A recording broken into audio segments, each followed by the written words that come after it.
Yes. Good morning, సుప్రభాతం. Good morning sir. ఏవైతే మనం ఇవన్నీ అర్థం చేసుకుంటున్నామో, దీంట్లో ముఖ్యంగా మనకు భగవంతుడు దివ్య బుద్ధినిస్తున్నాడు. ఏవైతే ఏవైతే నా నిజ జీవితంలో నేను అర్థం చేసుకున్నవి, ప్రాక్టీస్ చేసినవి, నా బుద్ధి ద్వారా మంచి, చెడు, సరి అయింది, తప్పు ఏది అర్థం చేసుకున్నానో దాని ద్వారా మీకు అర్థం చేయించడానికి నేను ప్రయత్నిస్తున్నాను. అందుకని మీ దివ్య బుద్ధి ద్వారా మీరు ఏది సరి అయింది కాదు అనేటువంటిది మీరు ఆలోచించుకొని మీ జీవితంలో అది ఇంప్లిమెంట్ చేయాలి. అంతే తప్పించి నేను చెప్పేదే రైటు, నేను చేసిందే గ్రేటు అని నేను చెప్పడం లేదు. గుర్తించాలి అందరూ. ఇది చాలా నమ్రతతో మీ ముందట ఉంచడానికి నేను ప్రయత్నం చేస్తున్నాను. ఏ విషయాలైతే నేను అర్థం చేసుకున్నాను అది ఏ విధమైనటువంటి పక్షపాతం లేకుండా, అంటే ఎవరో చెప్పారు కాబట్టి లేదా నా వాళ్ళు చెప్పారు కాబట్టి అని కాదు, ప్రాక్టికల్గా విషయాలను జోడించి అర్థం చేసుకోవడానికి ప్రయత్నం చేస్తున్నాను. అదేవిధంగా మీ దివ్య బుద్ధిని ఉపయోగించి వాటిని మీరు ఎంతలా స్వీకరించుకుంటారు, వాటితో ఎంత మీరు లాభాన్ని పొందుతారు, అది మీ శ్రద్ధ పైన ఉంటుంది. ఓకే, అంటే చాలా సార్ చాలా నాకు ఇక్కడ అర్థమైంది ఏంటంటే జ్ఞానాన్ని అయితే చాలా ఇచ్చారు. ఎందుకంటే ఈ విషయాలు ఆ, అంటే అర్థమయ్యేటట్టు చెప్పడం చాలా కష్టం సార్. యాక్చువల్గా చాలా కష్టం. అర్థం చేసుకోవటం కూడా అంత తొందరగా అర్థం కాదు ఈ విషయాలు. అద్ ఇప్పుడు జ్ఞానాన్ని అయితే మీరు మాకు ఇచ్చారు. కానీ ఇప్పుడు మేము ఆ జ్ఞానం వరకు చేరుకోవాలి అని అంటే ఉత్తగా తెలుసుకుంటే సరిపోదు సార్. దానికి సాధన చాలా అవసరం. ఆ సాధన ఉంటేనే ఆ జ్ఞానం వరకు వెళ్ళగలం. ఇప్పుడు మీరు చెప్పినట్టు అంటే నాకు జ్ఞానం వచ్చేసింది కదా అంటే నేను ఏది అనుకున్నా ఇట్లా జరగద్దు అంటే సాధన ద్వారానే అట్లా జరగకుండా అంటే అటువంటి వాటి నుంచి తప్పించుకుంటాం. ఇప్పుడు మాకు సాధన నేర్పాలి సార్ మీరు. అంటే ఇప్పుడు మెడిటేషన్ మీరు ఇస్తున్నప్పుడు ఒక్కోసారి అంటే ఫోకస్ పెడుతున్నాము, మళ్ళీ మోహన్ సార్ అన్నట్టు జారిపోతుంది, పెడుతున్నాము జారిపోతుంది. అట్లా కాకుండా ఫోకస్ మేము అది పెట్టే లెవెల్కి మమ్మల్ని తీసుకెళ్ళమని మిమ్మల్ని రిక్వెస్ట్ చేస్తున్నాం సార్. అది మెయిన్ సాధన. ఇప్పుడు ఇక్కడ జ్ఞానం అయితే పొందింది, సాధన మెయిన్. అవును, అవును. దానికోసం నేను సిద్ధం. ఎందుకంటే మా జీవితము, నా భార్య నేనిద్దరము దీనికోసమే సమర్పితమయ్యాం. మాకు సొంతగా మాకు పిల్లలు ఎవరు లేరు. ఎందుకంటే మేము మ్యారేజ్ చేసుకునే సమయం నుండే ఈ సంకల్పంతోటే మేము జీవనం మొదలుపెట్టాం. ఏంటి అంటే మన జీవితం సమాజం కోసం ఇవ్వాలి. అయితే ఏదైతే మేము నేర్చుకున్నామో ఇదంతా కూడా ఇప్పుడు పూర్తిగా ఈ కోర్స్ ఎప్పటి నుంచి అయితే మనం మొదలుపెట్టామో అప్పటి నుంచి పూర్తిగా 100% డెడికేషన్తో మేము మొదలుపెట్టాం. ఎవరైతే ఈ మార్గంలో అంటే తమను తాము తెలుసుకొని పూర్తిగా పరివర్తన చేసుకోవడానికి సిద్ధమవుతున్నారో వాళ్ళ కోసం మనం జీవితం అర్పణ చేద్దామని చెప్పేసి, అందుకని ఇప్పుడు పెద్దగా ఈ ప్రోగ్రామ్స్ ఇంకా పెద్ద లెవెల్లో తీసుకువెళ్ళడానికి మేము ప్రయత్నం చేస్తున్నాం. అయితే దీంట్లో మీ యొక్క ఇంట్రెస్ట్ ఉండాలి. అంటే నన్ను నేను ఇంకా బాగు చేసుకోవాలి అనేటువంటి శ్రద్ధ మీకు ఉంటేనే నాలాగా ఎవరో ఒకరు మన ముందరికి వస్తారు. భగవంతుడు మనకి ఆ జ్ఞానాన్ని ఇప్పిస్తాడు. అందుకని ఈ మార్గంలో తప్పకుండా సరి అయిన వారు మనకు ఉంటేనే మనం అక్కడి వరకు చేరుకుంటాం. దానికోసం మేము పూర్తిగా మా జీవితాన్ని సమర్పణ చేశాము. ఎవరెవరైతే ఈ మార్గంలో వెళ్ళడానికి, ముందుకు రావడానికి సిద్ధంగా ఉన్నారో వాళ్ళకి మేము చేయూతనివ్వడానికే మేము సిద్ధంగా ఉన్నాం. మాకు ఎటువంటి ఇది లేదు. మాకు డబ్బు కావాలని లేదు, పేరు కావాలని లేదు. మాకు ఎటువంటి పర్సనల్ విషయాల్లో ఏది కూడా ఇంట్రెస్ట్ లేదు. ఎందుకంటే అవన్నీ కూడా మాకు భగవంతుడు ఎంత మనకు కావాలో అంత ఇచ్చేశాడు. అందుకని ఏదైతే ఈ సమాజంతో ఇన్ని మనం పొందామో ఆ సమాజానికి మళ్ళీ మనం రిటర్న్ ఇవ్వాలని చెప్పేసి ఉద్దేశంతోనే ఈ కార్యం మొదలైంది. ఎవరెవరు నిన్నటి సెషన్ని అర్థం చేసుకున్నారు, అందులో ముఖ్యమైన పాయింట్స్ ఎవరు రిపీట్ చేయాలనుకుంటున్నారు చెప్పండి. అయితే మీరు నిన్న చెప్పింది 3 అంశాల గురించి చెప్పారు సార్. పరమాత్మ, ఆత్మ, మాయ. వీటిని ఈ యొక్క మాయలోకం లోపల ఈ మాయలోకాన్ని రావణుతోని మన ఆత్మను రామునితోని మంచిగా చక్కగా వివరించడం జరిగింది. ఈ రావణుడు అనేవాడు పరిస్థితి మరియు ఆలోచనల ద్వారా మన దగ్గరకు వస్తాడు, మన లోపల ప్రవేశిస్తాడు. అందులో మనది సీత పాత్ర ఉన్నది. అయితే అందులో ఈ యొక్క అరిషడ్ వర్గాలు ఏవైతే ఉన్నాయో అరిషడ్ వర్గాలను లోపం అంటే ఇక్కడ కోరికలు, కోపం, లోభం, ఈ విధంగా మనకున్న అరిషడ్ వర్గాలు అంటే 6 గుణాలు ఈ మాయలోకం లోపలనే వస్తా ఉంటాయి. ఆ వచ్చిన విధంగానే ఆ యొక్క సీత ఆ విధంగా రావణుని వశం కావడం జరుగుతుంది. ఈ 6 గుణాలను ఎరుకతో ఉండి బుద్ధిని ఉపయోగించి నిత్య సాధన అంటే జ్ఞానం, ధ్యానం, యోగం, భోగం ద్వారా ఈ బుద్ధునిగా స్థితప్రజ్ఞత సాధించాలని చెప్పడం జరిగింది. ఈ యొక్క పరమాత్మ పరమాత్మ మరియు ఇక్కడ ఉన్న కింద ఆత్మ ఈ యొక్క 5 చక్రాల నుంచి కిందికి ప్రవేశిస్తాయన్నట్టు. ఆ ప్రవేశించిన ఆత్మను మనం పరమాత్మలో విలీనం చేసే విధంగా మన ప్రయత్నం కొనసాగిస్తూనే ఉండాలి. మనం ఈ యొక్క వస్తు జగత్తు లోపల ఆనందం, శాంతి, సంతోషం కొరకు డబ్బును సంపాదించడానికి ప్రయత్నిస్తూనే ఉంటాం. ఈ డబ్బు పరపతి సాధించినప్పటికీ నిజమైన ఆనందం, శాంతి, సంతోషం ఎక్కడ ఉందో తెలుసుకోలేకపోతున్నాడు. ఈ రావణుడి మాయాలోకం అనేది శక్తివంతమైనది. ఈ మాయాలోకం నుండి ప్రభావితం కాకపోతే మనం కూడా శక్తివంతులమే. ఆ మాయాలోకం నుండి మనం ప్రభావితం కావద్దు. కానప్పుడు మాత్రమే మనము ఈ శక్తివంతులంగా తయారవుతామని చెప్పడం జరిగింది. ఇక ఎప్పుడైనా కానీ మనకు ఆత్మారాముడు తోడు ఉంటే అంటే ఆత్మలో మనం విలీనమైతే మనం కొంత మేరకు విజయం సాధించడం వాళ్ళం అయితే మనం ఎప్పుడు కూడా మన మధ్యలో ఉన్నాం. పైన పరమాత్మ ఉన్నాడు, మధ్యలో మనం ఉన్నాం. ఈ మాయాలోకం అనేది కింద ఉన్నది.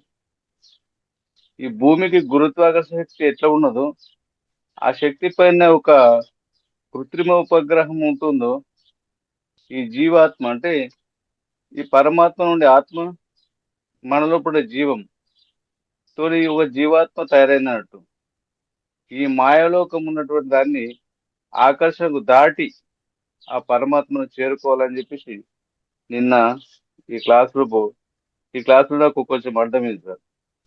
అద్భుతం, అద్భుతం, చాలా బాగా చెప్పారు. ఇంకా ఎవరు చెప్తున్నారు చెప్పండి. నిన్న మనం అంటే బుద్ధి శక్తిని పెంచుకోవాలి అంటే మనం 3 విషయాల గురించి పూర్తి జ్ఞానాన్ని సంపాదించుకోవాలి. ఒకటి ఆత్మ, పరమాత్మ, ప్రకృతి. ఈ 3 విషయాలతోటే సృష్టి నాటకం అన్నది ముడిపడి ఉంది. ఈ 3 జ్ఞానాన్ని సంపాదించుకున్నవాడే స్థిత ప్రజ్ఞుడు కదా సార్. స్థిత ప్రజ్ఞుడు అవుతాడు. పరమాత్మ అంటే జ్ఞానసాగరుడు, ఆత్మ జ్ఞాన స్వరూపుడు, మాయ అంటే రావణుడి రూపంలో మాయ అని చెప్పుకున్నాం సార్. మన జీవితాన్ని శాసించే శక్తి మన బుద్ధికి ఉన్నది.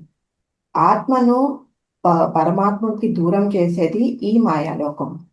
ఈ మాయాలోకం 5 తత్వాలతో తయారైనది. ఒకటి కామ, క్రోధ, లోభ, మోహం, అహంకారం. ఈ 5 రకాల మాయ మనలో 5 చక్రాలలో కూర్చుని ఉన్నది. ఒకటి విశుద్ధి చక్రం, హృదయ చక్రం, మణిపుర, స్వాదిష్టాన, మూలాధార చక్రం. ఆత్మ అన్నది జ్ఞాన చక్రం నుంచి మూలాధార చక్రంలో కుండలిని రూపంలో కూర్చుని ఉంది. మనమందరం కూడా ఆనందం, సంతోషం, సుఖం, శాంతి అందరం కూడా ఆనందం, సుఖం, శాంతి ఇవన్నీ పొందాలని వస్తువులు, మనుషులు, డబ్బుల రూపంలో ప్రయత్నిస్తున్నాం. కానీ ఇవన్నీ కూడా అసలు ఎక్కడ దొరుకుతాయో అన్నది మనిషికి తెలియదు. ఇక్కడ ఈ లోకంలో ప్రయత్నాలు చేస్తూ చేస్తూ ఇక్కడ చిక్కుపోతున్నాడు. ఆత్మ పరమాత్మని చేరుకోకుండా మాయలోకం అడ్డుపడుతుంది. పరమాత్మని చేరుకోకుండా చేసే శక్తి మాయలోకంకి ఎలా వచ్చిందంటే మనం ఈ మాయలో చిక్కుపోవటం వల్ల ఆ మాయలోకంకి ఆసక్తి వచ్చింది. కనుకనే మనకు మాయలోక జ్ఞానం కూడా తెలుసుకోవటం చాలా అవసరం. పూర్తి జ్ఞానం సంపాదించడం కూడా చాలా అవసరం. మనం 2 విధాలుగా మన ఎదుట 2 విధాలుగా వస్తుంది మాయాలోకం. ఒకటి అంతరంగంలో ఆలోచన రూపంలో, బాహ్య ప్రపంచంలో పరిస్థితుల రూపంలో వస్తుంది. ఈ రెండింటికి మధ్య మనకి భగవంతుడు బుద్ధి అనే శక్తినిచ్చాడు. ఆ శక్తిని ఉపయోగించి మాయాలోకంలోని పరిస్థితిని అర్థం చేసుకొని ఆ మాయాలోకంని మనం జయించవచ్చు. లేదా మనసులో వచ్చే నెగిటివ్ థాట్స్ని, ఆ థాట్స్ పట్ల అవేర్నెస్తో ఉంటూ ఈ థాట్స్ రావడానికి గల కారణాలు, పరిస్థితులు విశ్లేషించుకొని అవి అంతరంగంలోకి చేరకుండా మనిషి జయించవచ్చు. మనలో ఉన్న 7 చక్రాలు ఆత్మ యొక్క దైవీయ గుణాలు. ఈ 7 శక్తులు శరీరంలో 7 గ్రంథులుగా కనెక్ట్ అయి ఉన్నాయి. ఒక్కొక్క గ్రంథి ఒక్కో ఎమోషన్ తోటి కనెక్ట్ అవటం వలన అవి ఇంబ్యాలెన్స్ అవుతున్నాయి. మనిషి తన శరీరం అనుకున్నప్పుడు కోరిక, కోపం, లోభం, మోహం, అహంకారం ఇవన్నీ కూడా అతనిలో అంటే అతనిలో ఉంటాయి సార్. అవి ఈ 5టిని జయించినప్పుడే ఆత్మ పరమాత్మను చేరుతుంది. పరమాత్మ నుంచి ఆత్మ, ప్రకృతి నుంచి శరీరంతో మనిషి తయారై ఉన్నాడు సార్. Yes. శరీరం అని అనుకున్నప్పుడేమో మాయలో కూరుకుపోతాడు, ఆత్మని అనుకున్నప్పుడు పరమాత్మలో చేరుతాడు. అంటే గ్రావిటేషనల్ ఫోర్స్ ఎగ్జాంపుల్. అంటే బుద్ధిశక్తి నశించితేమో మాయాలోకం ఉమ్, లో బుద్ధిశక్తి నశించితే మాయాలోకం కిందకి లాగేస్తుంది. ఉమ్, బుద్ధిశక్తి పెరిగితేమో పరమాత్మలో కలుస్తుంది. అది గురుదాకర్షణ అన్నాం కదా సార్. అది ఇప్పుడు మనం అద్భుతం. నేర్చుకునే ఈ జ్ఞానం మన ఆత్మశక్తి పెంచుకోవటమే కాదు, ఈ విశ్వంలోని అందరినీ కూడా ఆత్మస్వరూపులుగా చూడాలి సార్ మనం. అద్భుతం. అద్భుతం. వండర్ఫుల్. చాలా సంతోషం. ఇంకెవరు చెప్తున్నారు చెప్పండి. మనకు మీరు చెప్పినట్టు ఆత్మ, పరమాత్మ, మాయ అనే 3 ఈ వీటితో ఈ జగత్ అనేది నడుస్తుంది. దీంట్లో మనం ఈ ఆత్మ ఏదైతే గుణాలు కలిగి ఉండాలో, అంటే సుగుణాలు, మంచి గుణాలు కలిగి ఉండాలో అది కలిగి ఉంది. కానీ ఈ మాయా జగత్తు వల్ల మనం ఆ సుగుణాలను కోల్పోయి దుర్గుణాలైనటువంటి కామ, క్రోధ, లోభ, మోహ, అహంకారాలను కలిగి ఉన్నాం. Yes. కాబట్టి ఈ ఆత్మ అనేది పైనుండి కిందికి దిగింది కాబట్టి ఈ ఈ కిందనే ఉండిపోయాం ఆ గుణాలలో. ఈ ప్రాపంచికం మాయ వల్ల ఈ గుణాలలోనే ఉండిపోయాం. ఎప్పుడైతే ఈ గుణాలు ఏవైతే ఉన్నాయో ఈ గుణాలను మీరు రావణుడితో పోల్చారు. అంటే ఆత్మ రాముడైతే ఈ ఈ రావణుడు ఏదైతే ఈ గీసిన ఈ 5 గుణాలలోనే ఉండిపోయాం. అంటే రావణుడు తలల్లాగా. మళ్ళీ ఈ గుణాలను మనం సుగుణాలుగా మార్చుకుంటూ, అంటే బుద్ధిని చేసుకుంటూ మన చైతన్యాన్ని కింది నుంచి పైకి తీసుకొని రావాలంటే ఈ గుణాలను ఒక్కొక్కటి మార్చేసుకోవాలి. మనం ఎరుకతో ఉండి మనకి ఏ గుణం అయితే ఏ సమయంలో ఏ గుణం వస్తుందో ఆ గుణం పట్ల సాక్షిగా ఉంటూ ఇది ఎందుకు వచ్చింది, ఇది అవసరమా అని ఆలోచిస్తూ దాన్ని ఫిల్టర్ చేసి పక్కకెట్టేసి మళ్ళీ సుగుణాన్ని పెంచుకుంటూ మనం బుద్ధి వైపు ప్రయాణించి బుద్ధిని వికసింపజేసుకోవాలి. రాముల్లాగా జీవించాలని అర్థమైంది. సూపర్. Very good. చాలా అద్భుతంగా చెప్పారు. ఇంకెవరు చెప్తున్నారు? సమత గారు చెప్తున్నారా? Sir good morning sir. Good morning. చెప్పండి మేడం. మన జీవన యాత్ర ఎన్ని జన్మలు ఉంటుందో మనకు తెలియదు. మ్మ్. కాబట్టి ఈ సృష్టి రహస్యాన్ని తెలుసుకొని, అంటే ఆత్మ, పరమాత్మ, మాయ. ఆత్మ, పరమాత్మ హీరో హీరోయిన్ అనుకోండి, మాయ అనేది విలన్, ఎస్. పరమాత్మ హీరో, అవును. ఆత్మ హీరోయిన్, ఎస్. మాయ అనేది విలన్. విలన్. సో ఈ మాయ ఈ ఆత్మని అట్రాక్ట్ చేస్తూనే ఉన్నది ప్రతి సందర్భంలో. అద్భుతం. ఎస్. ప్రతి సందర్భంలో, ప్రతి డెసిషన్లో, మన ప్రతి లైఫ్లో ప్రతిసారి అది మనల్ని చెడు వైపు మళ్ళిస్తూనే ఉంది. కానీ మనం మన జ్ఞానశక్తి, వాటిని కంట్రోల్ చేసే శక్తి, మన దివ్య బుద్ధితో దాన్ని అధిగమించి మనం పరమాత్మలో కలవడానికి, మంచి జ్ఞానం సంపాదించడానికి ట్రై చేయాలి. అద్భుతం. ఎస్. ఎగ్జాంపుల్ రాముడు, రావణుడు ఇచ్చారు ఎగ్జాంపుల్ గా. మనం రాముడిలాగా స్థితప్రజ్ఞుడిగా అందరినీ కూడా పరమాత్మ దృష్టితో ఆత్మస్వరూపులుగా ఆలోచించుకొని వాళ్ళని కూడా అలానే మనం ట్రీట్ చేయాలి. తప్పులను కానీ వాటిని సపోర్ట్ చేయకుండా విచక్షణ ఉండాలి సార్ మనకి. గ్రేట్. చాలా సంతోషం. ఉంది సార్. అంటే నేను రోజు అనుభవించేదే కాబట్టి మీరు చెప్పింది నాకు జ్ఞానం జ్ఞాపకం ఉంటుంది. చెప్పండి. ఎంత వద్దన్నా కూడా పరిస్థితులు, ఆలోచనలన్నీ ఈ లోకం వైపే లాగుతుంటాయి. పరమాత్మ వైపు వెళ్ళకపోతుంది. యోగం భోగం మనకి ఈ మన చుట్టూ ఉన్న పరిస్థితులు కానీ, ఆలోచనలు ఏమన్నా సరే మనల్ని బాగా ప్రభావితం చేస్తున్నాయి కాదు, చేసేసాయి. అందుకనే ఇప్పుడు మనం ఈ రోజు ఈ క్లాస్ లో కూర్చోవాల్సి వచ్చింది, నిజం చెప్పాలంటే. లేకపోతే మనం ఈ క్లాస్ లో కూర్చోము, ఎంతసేపు పరమాత్మనే తలుచుకుంటూ అటు లోపలికే వెళ్ళే వాళ్ళం, ఇన్సైడ్ ట్రావెలింగ్ అనేది చేసుకునే వాళ్ళం మనలోకి మనం. అందుకు మనకు ఉపయోగపడే ఈ బుద్ధి అనే దివ్యశక్తిని ఉపయోగించి మన డెసిషన్స్ ని రాంగ్ సైడ్ కాకుండా రైట్ సైడ్ తీసుకుని, ఏవైతే మాయలు పరిస్థితులను వాటిలో నుంచి బయటపడడానికి ప్రయత్నించి మనం పరమాత్మ వైపు ఖచ్చితంగా వెళ్ళాలి. ఎస్ సమస్య అన్నది ఆ విషయాలు తెలిసినా మనం గట్టిగా పట్టుకోలేకపోతున్నాం, పరమాత్మ వైపు వెళ్ళలేకపోతున్నాం, ఇటు సైడ్ బలంగా లాగుతున్నాం. ఎప్పుడైతే మనం పరమాత్మ వైపు మనలో మనకు ట్రావెల్ చేయడానికి స్టార్ట్ చేస్తామో నెక్స్ట్ సెకండ్ మన ఇట్లా రివర్స్ లో లాగేస్తుంటాయి పరిస్థితులు కానీ, ఆలోచనలు కానీ.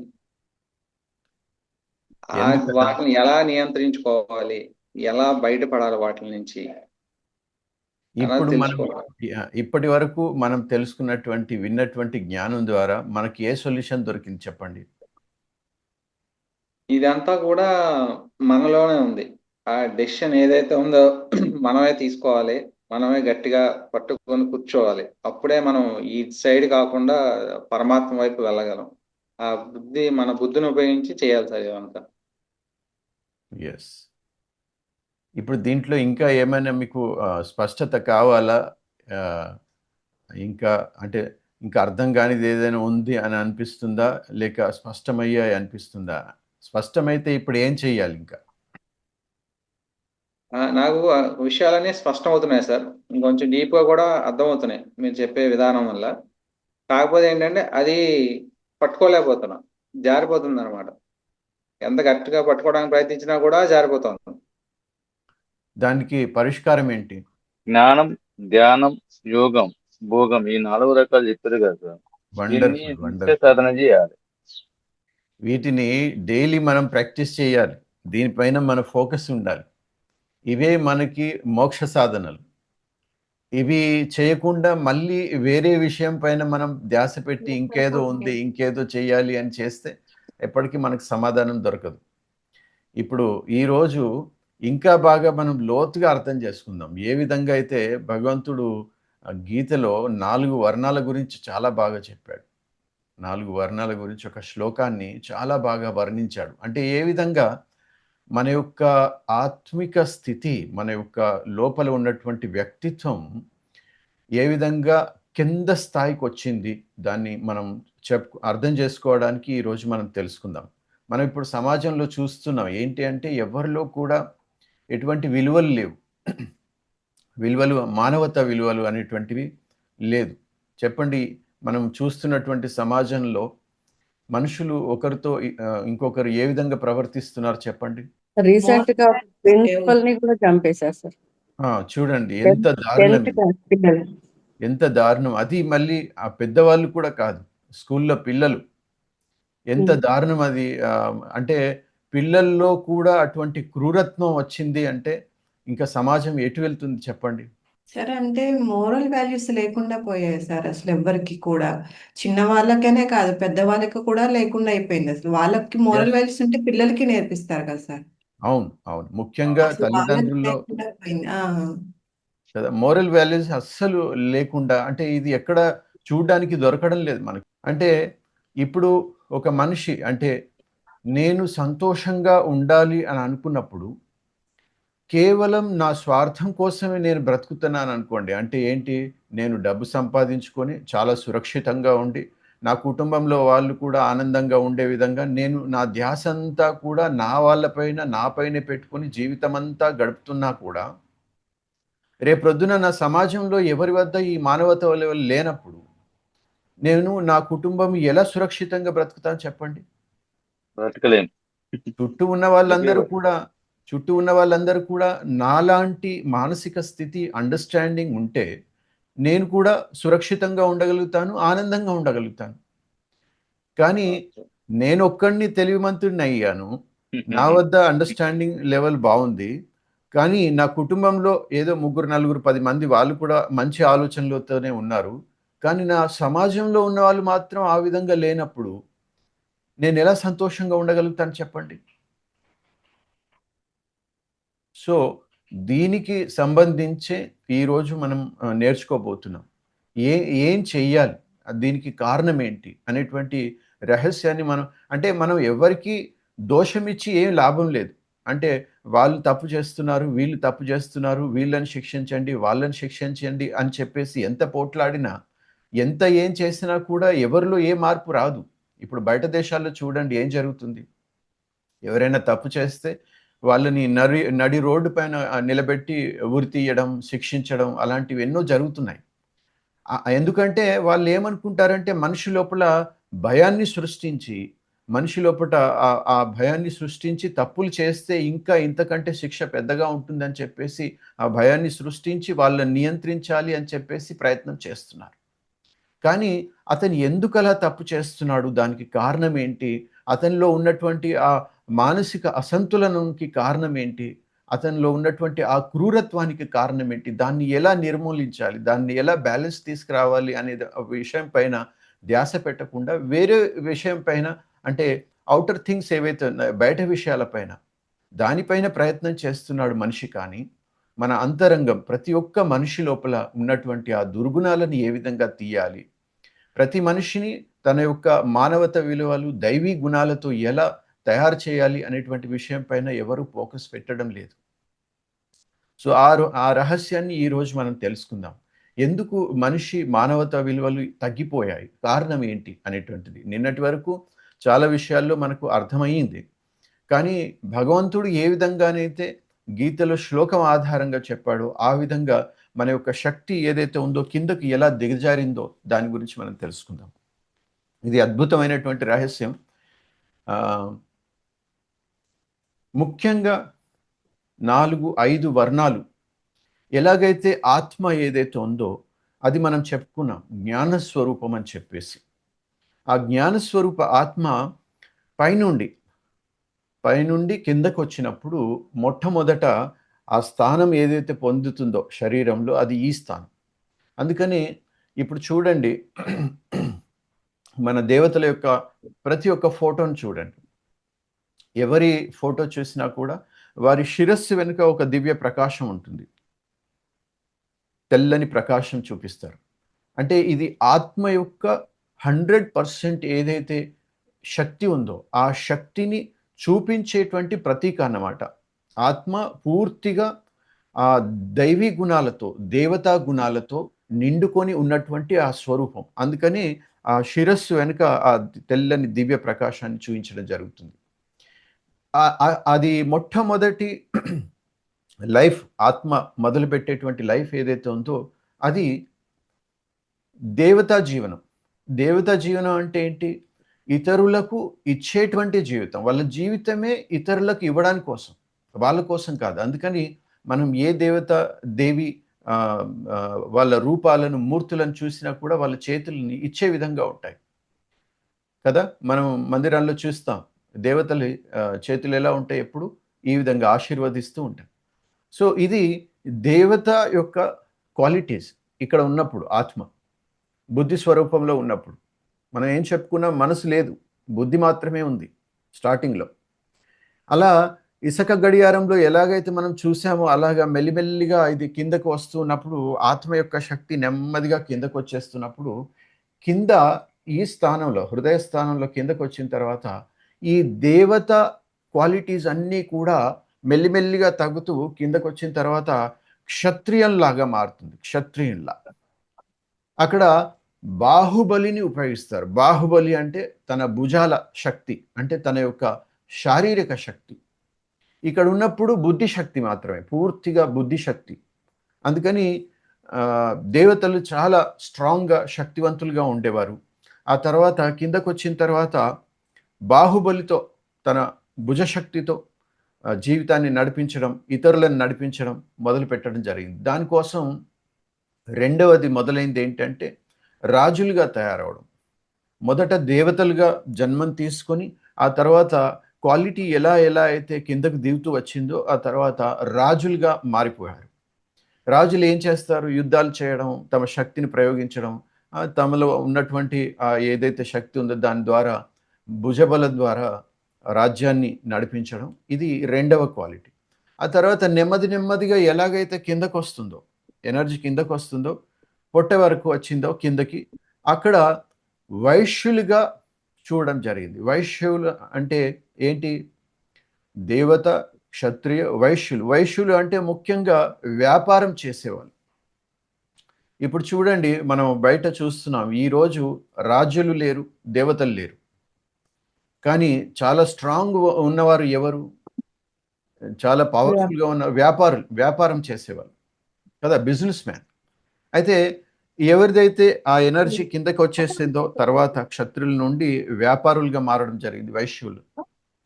ఆ తర్వాత ఇంకా ఎవరిదైతే ఎనర్జీ కిందకి వచ్చేసిందో, కిందకి కిందకి కిందకి పూర్తిగా వచ్చిందో వాళ్ళు శూద్రులుగా మారిపోయారు. శూద్రులు అంటే ఏంటి?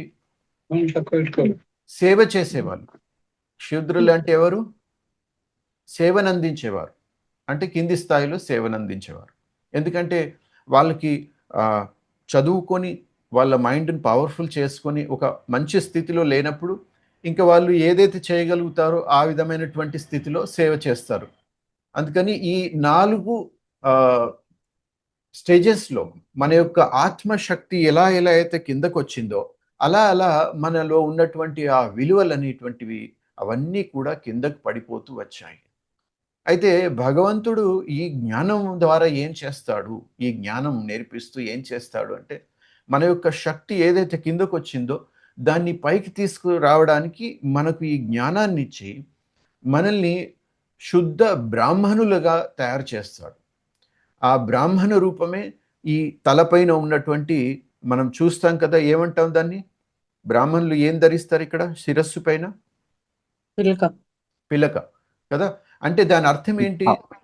వాళ్ళు అన్ని స్టేజెస్ కంటే కూడా ఉత్తమమైనటువంటి స్థితిలో ఉన్నారు. అంటే బ్రాహ్మణులు అంటే జన్మతో బ్రాహ్మణులు కాదు, కర్మతో బ్రాహ్మణులు. ఈరోజు మనం బయట చూస్తూ ఉంటాం, కొందరు జన్మతో బ్రాహ్మణులుగా ఉన్నారు కానీ వాళ్ళల్లో బ్రాహ్మణుల సంస్కారాలు లేవు. అందరూ అలా ఉండరు, కానీ కొందరు అలా ఉంటారు.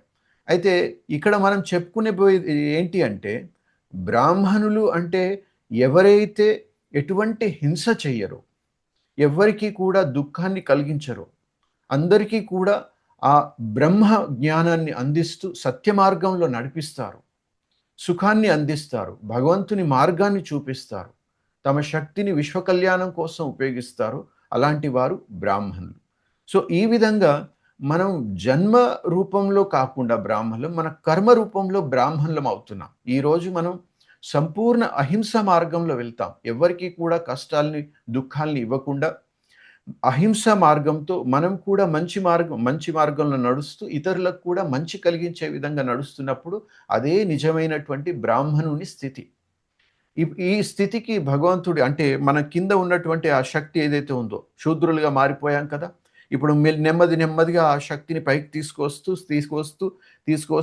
ఇంకా పైకి తీసుకొచ్చి దివ్య గుణాలతో నిండుకుంటూ ఆ తర్వాత పైకి వచ్చేసి బ్రహ్మరంధ్రం ద్వారా మనం అక్కడ స్థితిలం అయ్యాము అంటే ఆ భగవంతుని సమానమైనటువంటి స్థితికి వస్తాం. దానిని సమాధి స్థితి అంటారు. సమాధి అంటే అర్థం ఏంటి? ఆది అంటే స్టార్టింగ్లో ఏ విధంగానైతే భగవంతుని నుండి మనం కిందకు వచ్చాము, అప్పుడు మనం భగవంతుని సమానంగానే ఉండేవాళ్ళం. మనం స్టార్టింగ్లో భగవంతునిలో ఉన్నప్పుడు భగవంతుని సమానంగా ఉండేవాళ్ళము. మళ్ళీ కిందకు వచ్చిన తర్వాత నెమ్మదిగా మన విలువలు తీసుకొని ఎలాగైతే తగ్గిపోతూ ఉన్నాయో అలాగే కిందకు వచ్చి మళ్ళీ ఇప్పుడు ఏ స్థితికి అయితే వచ్చామో భగవంతుని సమానమైనటువంటి స్థితికి వచ్చినప్పుడు మనం అతనితో ఏకరూపం అయిపోతాము. అది సమాధి అనగా ఏంటి? సమ అంటే ఈక్వల్.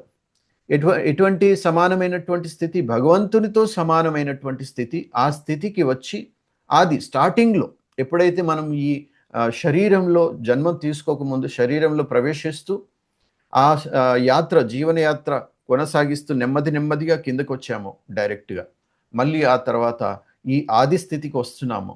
ఇది సమాధి స్థితి. అయితే ఇప్పుడు శంకర్ గారు చెప్పినటువంటి ఏదైతే ఆ, ప్రశ్న అడుగుతున్నారు. ఏం అడిగారు మళ్ళీ ఒకసారి చెప్పండి సార్. సమాధి స్థితిలో మానవుడు జీవుడుగా ఉంటాడు. హా. అయితే ఎప్పుడైతే మనం ఇప్పుడు ఈ అభ్యాసం చేస్తున్నాం, ఏంటి, మనం శరీరం కాదు, మనం ఒక స్పిరిచువల్ బీయింగ్, మనం ఒక ఆత్మ, మన ఒక అద్వితీయ శక్తి, అవ్యక్త శక్తి అనేటువంటి అభ్యాసం చేస్తున్నప్పుడు ఎంతగా మన ధ్యాస ఇక్కడ కనుబొమ్మల మధ్యన పెడుతూ అక్కడ స్థితులమై ఉంటాము, అది ప్రతి క్షణం ఎరుకతో ఉంటాము. ఆ స్థితిలో ఈ అద్భుతమైనటువంటి శ్లోకాన్ని భగవంతుడు చెప్పాడు. ఇది శ్లోకం చదివి వినిపిస్తాను, ఇంకా మీకు చాలా బాగా అర్థమవుతుంది. ఏదైతే మీరు అడిగారో మానవుడు సమాధి స్థితిలో ఉన్నప్పుడు అంటే మానవుడిలాగా ఉంటాడా అనేటువంటిది శ్లోకంతో మీకు చెప్తాను. ఇది శ్లోకం ఎందులో ఉంది అంటే అధ్యాయం 5లో 27-28 శ్లోకం. దీంట్లో ఏం చెప్తాడు అంటే, అన్ని బాహ్య భోగ విషయముల తలంపులను త్యజించి, అన్ని బాహ్య భోగ విషయముల తలంపులను త్యజించి దృష్టి కనుబొమ్మల మధ్యే కేంద్రీకరించి నాసికారంధ్రంలో లోనికి బయటకు వెళ్ళేటువంటి గాలిని సమముగా నియంత్రించి, గాలి ఏదైతే ఉందో నడుస్తుంది ప్రాణవాయువు, దాన్ని నియంత్రించి ఈక్వల్గా చేసి బయటకు వెళ్ళే గాలిని సమంగా నియంత్రించి ఈ విధంగా ఇంద్రియ మనోబుద్ధులను నిగ్రహించి, ఇంద్రియము మనస్సు బుద్ధిని నిగ్రహించి కామక్రోధ భయరహితుడైన సర్వదా ముని ఎవరైతే ఉంటారో అతడు మోక్ష స్థితి అందే స్థితుడవును. ఈ విధమైనటువంటి స్థితిలో అభ్యాసం చేస్తారు. మనం రోజు ప్రాక్టీస్ చేస్తున్నాం. ఏంటి, మన అవేర్నెస్ ఏదైతే ఉందో, జాగరూకత ఏదైతే ఉందో దాన్ని కింది లెవెల్ నుంచి తీసుకువస్తూ పైకి తీసుకువచ్చి నుదుటి మధ్య స్థాపిస్తున్నాం.